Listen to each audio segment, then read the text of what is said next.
नमस्कार साथियों। यदि आप यूपी होमगार्ड 2026 की तैयारी कर रहे हैं तो ये वीडियो आपके लिए बहुत खास होने वाला है। इस वीडियो में हम करेंगे टॉप 50 सामान्य ज्ञान के प्रश्न जो आपकी परीक्षा के लिए वेरी इंपॉर्टेंट है। तो चलिए शुरू करते हैं। हमारा पहला प्रश्न है, उत्तर प्रदेश होमगार्ड अधिनियम किस वर्ष पारित हुआ? ए 1950, बी 1963, सी 1972, डी 1947। तो आपका करेक्ट ऑप्शन होगा ऑप्शन बी 1963। अगला प्रश्न है, उत्तर प्रदेश होमगार्ड संगठन का मुख्यालय कहाँ स्थित है?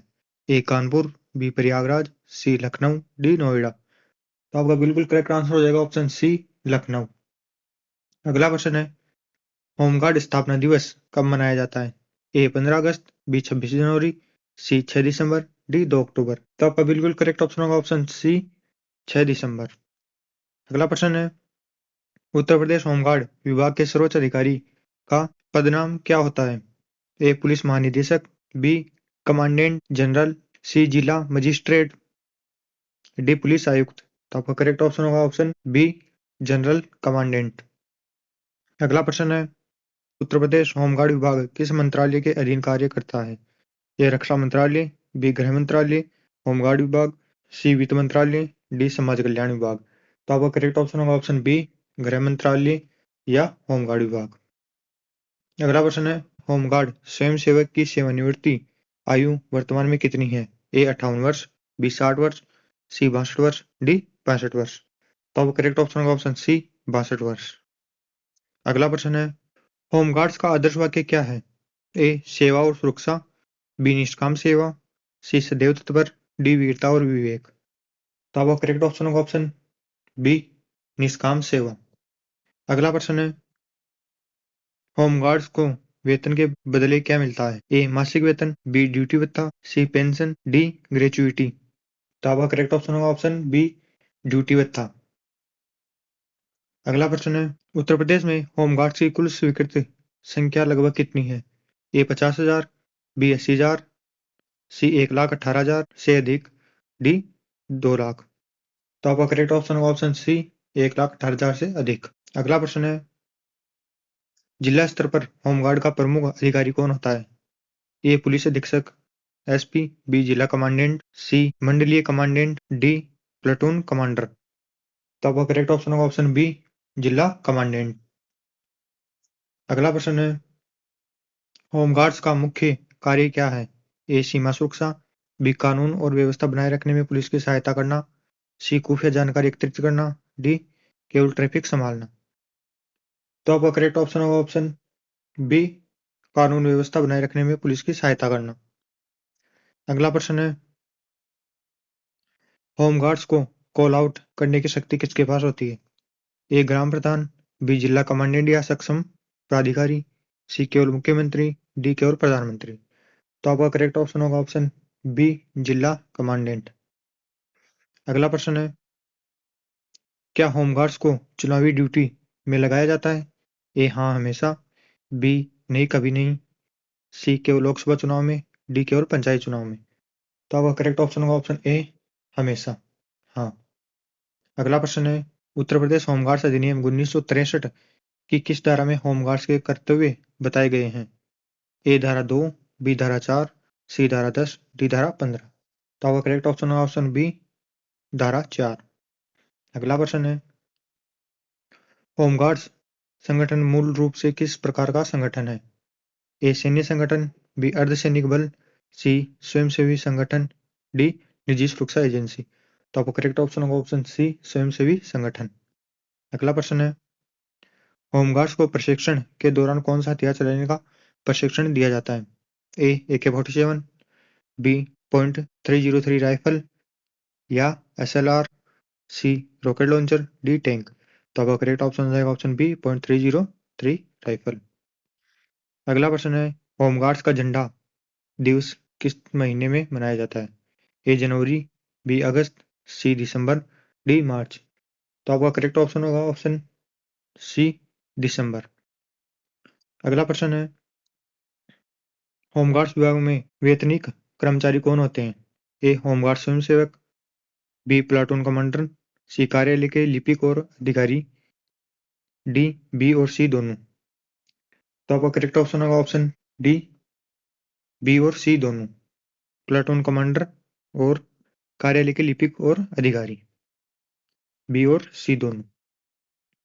अगला प्रश्न है, ए कंपनी में सामान्यतः कितने प्लाटून होते हैं? ए 1, बी 3, सी 10, डी 20। तो आपका करेक्ट आंसर होगा ऑप्शन बी 3। अगला प्रश्न है, होमगार्ड की वर्दी का रंग कैसा होता है? ए नीला, बी खाकी पुलिस जैसा, सी हरा, डी काला। करेक्ट ऑप्शन होगा आपका बी खाकी पुलिस जैसा। अगला प्रश्न है, आपदा प्रबंधन में होमगार्ड्स की क्या भूमिका होती है?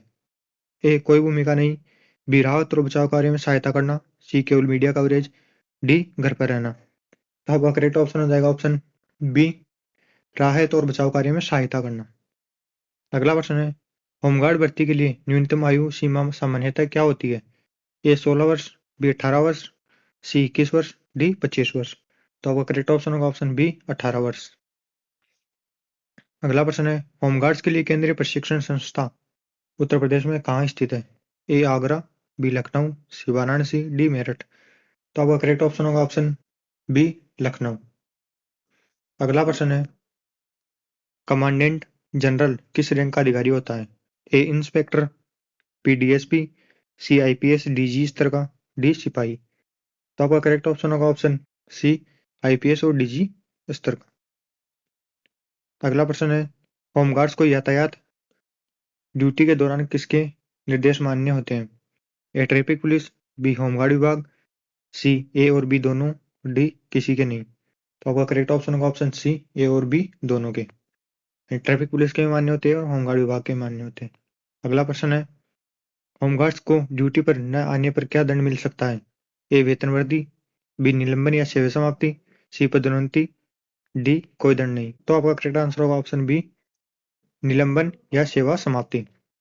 अगला प्रश्न है, होमगार्ड्स और पुलिस में मुख्य अंतर क्या है?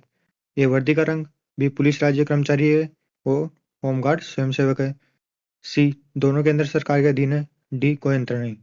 तो आपका करेक्ट ऑप्शन होगा ऑप्शन बी पुलिस राज्य कर्मचारी है और होमगार्ड स्वयंसेवक है। अगला प्रश्न है, उत्तर प्रदेश में होमगार्ड्स के लिए कौन सा पोर्टल ऐप उपयोग किया जाता है? ए यूपी कोप, बी मानव संपदा, सी होमगार्ड तैनाती पोर्टल, डी इनमें से कोई नहीं। तो आपका करेक्ट ऑप्शन होगा ऑप्शन सी होमगार्ड तैनाती पोर्टल।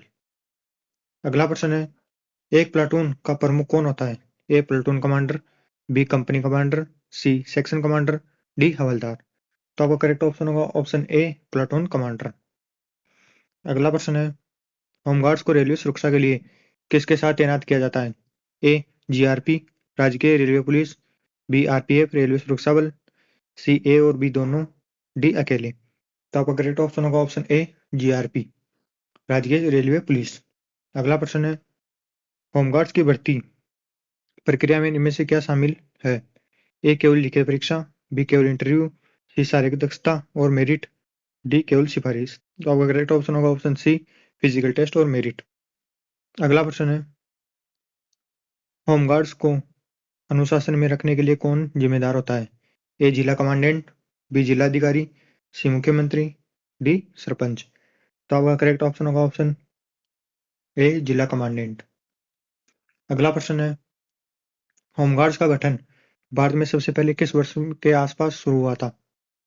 ए 1946, बी 1965, सी 1999, डी 2000। तो आपका करेक्ट ऑप्शन होगा ऑप्शन ए 1946 बम्बई प्रांत से शुरू हुआ था।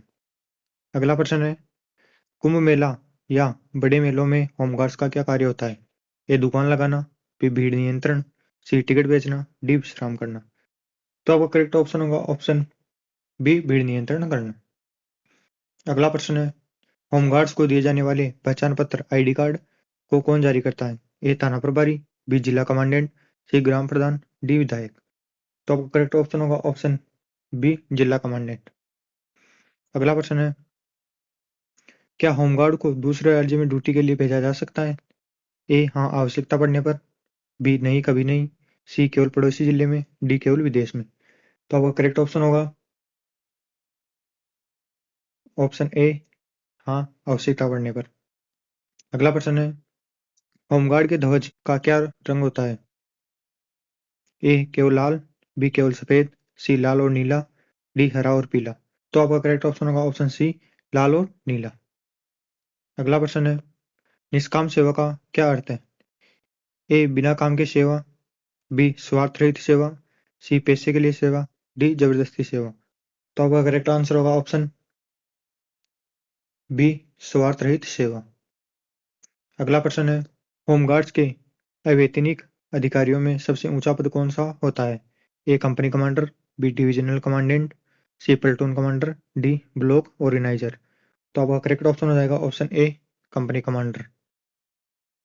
अगला प्रश्न है, होमगार्ड्स को प्रशिक्षण के दौरान क्या मिलता है? ए पूरा वेतन, बी प्रशिक्षण भत्ता, सी कुछ नहीं, डी केवल खाना। तो आपका करेक्ट ऑप्शन होगा ऑप्शन बी, प्रशिक्षण भत्ता। अगला प्रश्न है, उत्तर प्रदेश होमगार्ड्स का विजन क्या होता है? ए शांतिपूर्ण और सुरक्षित समाज, बी युद्ध करना, सी व्यापार करना, डी राजनीति करना। तो आपका करेक्ट ऑप्शन होगा ऑप्शन ए, शांतिपूर्ण और सुरक्षित समाज।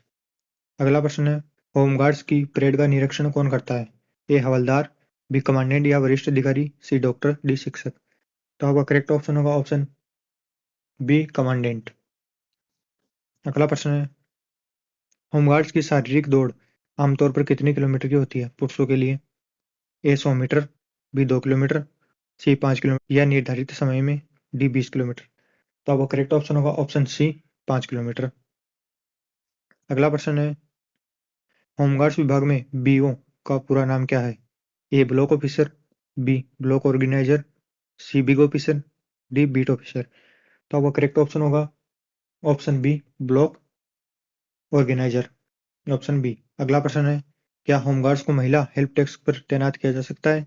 ए नहीं, बी हाँ महिला होमगार्ड्स को, सी केवल रात में, डी केवल त्योहार पर। तो आपका करेक्ट ऑप्शन होगा ऑप्शन बी, हाँ केवल महिला होमगार्ड्स को। अगला प्रश्न है, होमगार्ड्स को ड्यूटी रोटेशन की व्यवस्था क्यों की जाती है? ए ताकि उन्हें आराम मिले, बी पारदर्शिता बनाए रखने के लिए, सी ए और बी दोनों, डी सजा देने के लिए। तो आपका करेक्ट ऑप्शन होगा ऑप्शन सी, ए और बी दोनों। अगला प्रश्न है, सिविल डिफेंस और होमगार्ड्स क्या एक ही है? ए हाँ बिल्कुल एक है, बी नहीं दोनों अलग संगठन है लेकिन अक्सर साथ काम करते हैं, सी सिविल डिफेंस पुलिस का हिस्सा है, डी होमगार्ड सेना का हिस्सा है।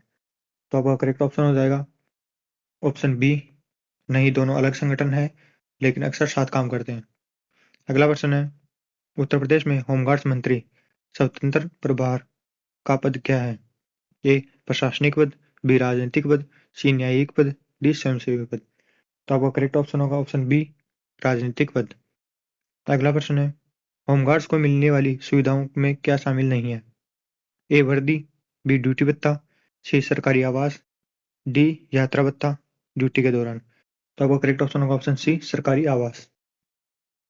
अगला प्रश्न है, होमगार्ड्स का कार्यकाल कितने वर्ष का होता है पुनर्नियुक्ति से पहले? ए 1 वर्ष, बी 3 वर्ष आमतौर पर नवीनीकरण होता है, सी 10 वर्ष, डी आजीवन स्थायी। तो आपका करेक्ट ऑप्शन होगा ऑप्शन बी, 3 वर्ष, ऑप्शन बी 3 वर्ष आमतौर पर नवीनीकरण होता रहता है। ठीक है, वीडियो अच्छा लगा तो वीडियो को लाइक कर देना और चैनल को कर लेना सब्सक्राइब। मिलते हैं अगले वीडियो में, धन्यवाद।